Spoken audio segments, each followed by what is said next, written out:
அனைவருக்கும் வணக்கம். KFT Tamil YouTube சேனலில் மீண்டும் உங்களை எல்லாம் சந்திப்பதில் எனக்கு மகிழ்ச்சி. இன்றைய ஒரு பதிவில் நான் என்ன பேச போகிறேன் அப்படின்னு பார்த்தீங்கன்னா, தொடர்ந்து இது 2025 மார்ச் மாதத்தில் பேசிகிட்டு இருக்கேன். முதல் வாரம் தொடர்ந்து பார்த்தீங்கன்னா ஷேர் மார்க்கெட் விழுந்துக்கிட்டே இருக்குது அப்படின்ற ஒரு விஷயம். பங்கு சந்தை விழுகிறதுக்கு நிறைய காரணங்கள் இருக்குது. ஒன்று பார்த்தீங்கன்னா யூஎஸோடைய டாலர் ஸ்ட்ரென்தனிங் ஆகிட்டே இருக்குது. பணத்தோடைய மதிப்பு இறங்கிக்கிட்டே இருக்குது. அதே போல் பார்த்தீங்கன்னா நம்ம ஆர்பிஐ என்ன பண்ணியிருக்காங்கன்னா வட்டி வீகத்தை இறக்கியிருக்காங்க, அதாவது இன்ட்ரெஸ்ட் ரேட்டை இறக்கியிருக்காங்க.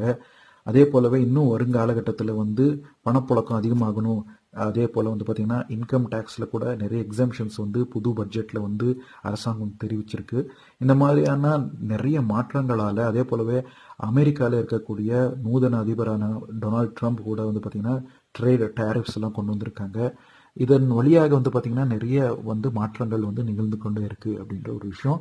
அதே போலவே இந்த மாற்றத்துக்கு ஏற்ப பங்குச்சந்தை சரிவை நோக்கி பயணித்து கொண்டே இருக்கு அப்படின்ற ஒரு விஷயம்.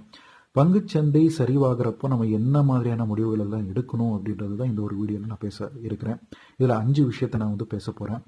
அதாவது பார்த்தீங்கன்னா ஏன் பங்குச்சந்தை கீழே போகுது, அதே போலவே பங்குச்சந்தை கீழே போகும்போது எப்படி நம்மளுடைய பணத்தை பாதுகாக்கிறது அப்படின்றத பற்றி நம்ம தெரிஞ்சுக்கலாம். 5 விஷயங்கள்ல முதல் விஷயம் என்னன்னா, பொறுமை ரொம்ப முக்கியம். எப்போவெல்லாம் பங்குச்சந்தை கீழே சரிவை நோக்கி போகுதோ அப்போ எல்லாம் பார்த்தீங்கன்னா நம்ம பொறுமையாக அந்த மார்க்கெட்டை நம்ம உத்து கவனிச்சு பார்க்கணும். ஏன்னா 2008 கூட இதே போலவே தான் நடந்துச்சு. ஹவுசிங் பபல் ஆச்சு, யூஎஸ்ல மார்க்கெட் கிராஷ் ஆச்சு. அதுக்கப்புறம் பார்த்தீங்கன்னா ஒரு 1.5 வருஷத்துக்குள்ளேயே மார்க்கெட் ரிகவர் ஆயிடுச்சு. அதே போலவே கோவிட் சமயத்துலேயும் பார்த்தீங்கன்னா மார்க்கெட் கிராஷ் ஆச்சு. உடனுக்குடனே பார்த்தீங்கன்னா சில மாதங்கள்லேயே ரிகவரி அதிகமாக ஆயிடுச்சு அப்படின்றத நீங்கள் கவனிச்சிருக்கலாம். அப்படி இருக்கிறப்போ பார்த்தீங்கன்னா பொறுமையாக எப்போ நம்ம இருக்கிறோமோ அப்போ எல்லாம் பார்த்தீங்கன்னா நம்மளுக்கு நிறைய அட்வான்டேஜ் இதில் கிடைக்கும் அப்படின்ற ஒரு விஷயம். ரெண்டாவது என்னன்னா, நீங்கள் எங்கெல்லாம் முதலீடு செஞ்சுருக்கீங்களோ அதை திருப்பி அந்த போர்ட்ஃபோலியோ மறுசீரமைப்பு செய்யணும், மறுபரிசீலனை செய்யணும் அப்படின்ற ஒரு விஷயம். உங்களுடைய போர்ட்ஃபோலியோ அதிகமான ஸ்டாக்ஸ் எந்த மாதிரியான ஸ்டாக்ஸ் இருக்குன்றதை பார்க்கணும். டிஃபென்சிவ் ஸ்டாக்ஸில் நீங்கள் முதலீடு பண்ணுறதுக்கு யோசிக்கணும். அதில் பார்த்தீங்கன்னா எஃப்எம்சிஜி ஆகட்டும், ஐடி சம்மந்தப்பட்ட கம்பெனி ஆகட்டும், ஃபார்மா இண்டஸ்ட்ரி ஆகட்டும், இதெல்லாம் பார்த்தீங்கன்னா பொதுவாக ஃபார்மா அண்ட் ஐடி நம்ம தேசத்தில் டாலர் நோக்கி தான் உங்கள் பிஸ்னஸை வச்சுருக்காங்க அப்படின்ற ஒரு விஷயம். அப்போ டாலர் ஸ்ட்ரென்தனிங் ஆக ஆக இந்த மாதிரியான பிஸ்னஸ் ரொம்ப ஸ்ட்ராங் ஆகும் அப்படின்ற ஒரு விஷயம். அதுக்கப்புறம் பார்த்தீங்கன்னா நீங்கள் உங்களுடைய முதலீட்டில் கொஞ்சம் பாண்டுலையும் கூட நீங்கள் முதலீடு செய்கிறதுக்கு முன் வரணும். அதே போலவே தங்கத்தில் முதலீடு செய்யணும். ஏன்னா தங்கத்தில் நீங்கள் முதலீடு செஞ்சீங்கன்னா தங்கம் ரொம்ப ஸ்டேபிளான ஒரு அசெட்டாக இருக்கும். மிக வொலட்டிலிட்டி அதிகமாக இருக்காது, ஏற்றத்தாழ்வு அதிகமாக இருக்காது. ஸ்டாக்ஸுக்கு நம்ம பார்க்குறப்ப ஏறுறது இறங்குறது நீங்கள் கவனிச்சிருப்பீங்க. அந்த மாதிரியான ஏற்றத்தாழ்வுகள் கோல்டு இருக்காது.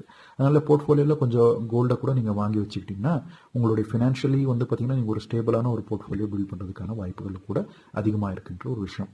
மூணாவது என்னன்னு பார்த்தீங்கன்னா, எப்போ எல்லாம் சரிவை நோக்கி போகுது பங்குச்சந்தை அப்போ எல்லாம் பார்த்தீங்கன்னா உங்களுக்கு ஒரு வாய்ப்பு அமைஞ்சிருக்கு அப்படின்றத நீங்கள் நினச்சிக்கணும். மனதார ரீதியில் ஒரு சைக்காலஜிக்கல் நீங்கள் அதை பற்றி அப்படி தான் நீங்கள் நினைக்கணும். அதாவது உங்களுக்கு எப்போ எல்லாம் பங்குகள் சரிவாகுதோ அப்போல்லாம் ஒரு பையிங் ஆப்பர்ச்சுனிட்டி அப்படின்னு நீங்கள் கருதுகணும் அப்படின்னு சொல்ல விரும்புகிறேன்.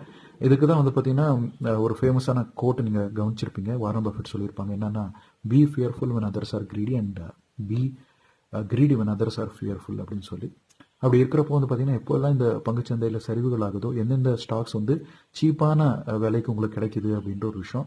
ஒரு டிஸ்கவுண்ட் சேல் கிடைச்சிருக்கு. ஒரு சூப்பர் மார்க்கெட்டில் போய் ஒரு டிஸ்கவுண்ட்டில் நீங்கள் ஒரு பொருளை வாங்குறப்போ எவ்வளோ சந்தோஷப்படுறீங்களோ அந்த மாதிரி இந்த ஸ்டாக்ஸ் சரிவுகள் ஆகிறப்போ பார்த்தீங்கன்னா சந்தோஷமாக சில நல்ல நல்ல கம்பெனிகளை நீங்கள் வாங்குறதுக்கான ஒரு வாய்ப்பு அமைச்சிக்கலாம்.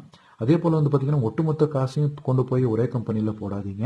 எப்போல்லாம் இந்த வாய்ப்புகள் கிடைக்குதோ அப்போ அந்த வாய்ப்பு ஃபேஸஸ் மூலமாக, அதாவது ஒரு கட்டமாக பார்த்தீங்கன்னா அந்த பணத்தை கொஞ்சம் கொஞ்சமாக அதை பை பண்ணுறதுக்கு வாங்க. அதாவது பார்த்தீங்கன்னா ஃபண்டமெண்டலி ஸ்ட்ராங் ஸ்டாக்ஸில் முதலீடு பண்ணுறதுக்கு நீங்கள் முன் வாங்க அப்படின்ற ஒரு விஷயத்த சொல்ல விரும்புகிறேன். அதே போல் பார்த்தீங்கன்னா 4வது விஷயம், நீங்கள் ட்ரேடிங் பண்ணிட்டு இருக்கீங்க அப்படின்னா கட்டாயமாக ட்ரேடிங் இப்போதைக்கு வேணாம். ஏன்னா ஸ்டாப் லாஸை நீங்கள் போட்டுக்கிறது ரொம்ப நல்ல விஷயம். ரிஸ்க் மேனேஜ்மெண்ட் பண்ணிக்கோங்க. ஏன்னா எமோஷனல் கண்ட்ரோல் இருக்காது. எப்போல்லாம் நீங்கள் சரிவுகள் பார்த்துட்டு வரீங்களோ அப்போல்லாம் உங்கள் மானசீகமாக உங்களுக்கு என்ன ஆகும்னா அந்த ஷேரை விற்கணுன்ற ஒரு மனநிலையில் இருப்பீங்க.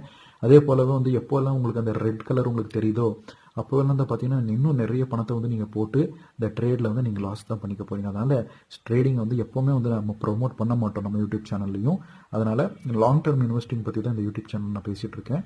அப்படி இருக்கிறப்போ நீங்கள் லாங் டர்முக்கு சிந்தனையாளராக இருக்கணும் அப்படின்றது என்னுடைய ஒரு நோக்கம்.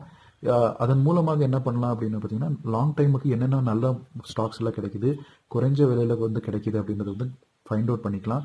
1 வருஷத்துலேருந்து 5 வருஷம் சார்ட்டை பாருங்கள், எவ்வளோ சரிவுகளை சந்திச்சிருக்கு இந்த ஷேர்ஸ் அப்படின்றத பார்த்து நீங்கள் வந்து அதில் கொஞ்சம் கொஞ்சமாக நீங்கள் இன்வெஸ்ட் பண்ணுறதுக்கு முடிவு எடுத்துக்கோங்க அப்படின்ற ஒரு விஷயம். அதே போலவே 5வது மிகப்பெரிய ஒரு விஷயம் என்னன்னு பார்த்தீங்கன்னா வந்து லேர்னிங்கில் வந்து இம்பார்ட்டன்ஸ் கொடுங்க. அப்புறம் ஸ்டே அப்டேட்டடாக இருக்குது. மார்க்கெட் நியூஸை வந்து பாருங்கள், தெரிஞ்சுக்கோங்க என்னென்ன மாதிரியான மாற்றங்கள் நிகழ்ந்துக்கிட்டு இருக்குன்றதை பாருங்கள். புத்தகங்களை படிக்கிறதுக்கு வாசிக்கிறதுக்கு முன்வாங்க, பிளாக்ஸை வாசிங்க. ஃபைனான்ஷியல் பிளாக்ஸ் நிறைய இருக்குது. மணி கண்ட்ரோல் வெப்சைட்டில் போய் பாருங்கள், மின்ட்டில் போய் பாருங்கள்.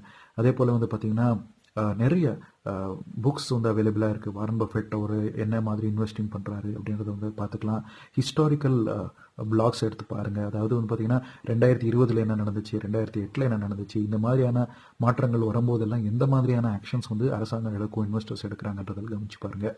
எப்போ வந்து ஸ்டாக்ஸ் எல்லாம் விழுகுதோ அந்த டைமில் வந்து உங்களுக்கு ஒரு ஆப்பர்ச்சுனிட்டி கிரியேட் ஆகிருக்கிறது அப்படின்றது வந்து நீங்கள் மனங்காணணும். அதே போல வந்து பார்த்திங்கன்னா உள்வாங்கிட்டு அதுக்கேற்ற மாதிரி நீங்கள் பொறுமையாக கொஞ்சம் கொஞ்சமாக இன்வெஸ்ட்மெண்ட்டில் வந்து தொடங்கிக்கோங்க.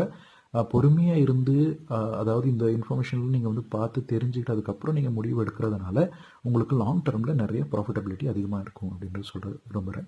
இதை வந்து பார்த்திங்கன்னா இன்றைக்கே ஒரு பதிவு. மீண்டும் இன்னொரு சுவாரஸ்யமான தகவல்களோட சந்திக்கும் வரை இந்த கேஎஃப்டிஏ தமிழ் யூடியூப் சேனலை மறக்காமல் நீங்கள் சப்ஸ்கிரைப் பண்ணுங்கள். உங்களுடைய ஃப்ரெண்ட்ஸுக்கு இதை பற்றி தெரிவித்துக் கொள்ளுங்கள். உங்களுடைய கருத்துக்கள் எதாக இருந்தால் கமெண்ட்டின் வழியாக தெரிவித்துக் கொள்ளுங்கன்னு சொல்லி இன்னொரு பதிவில் சந்திப்போம். நன்றியுடன் உங்கள் சந்தேஷ்.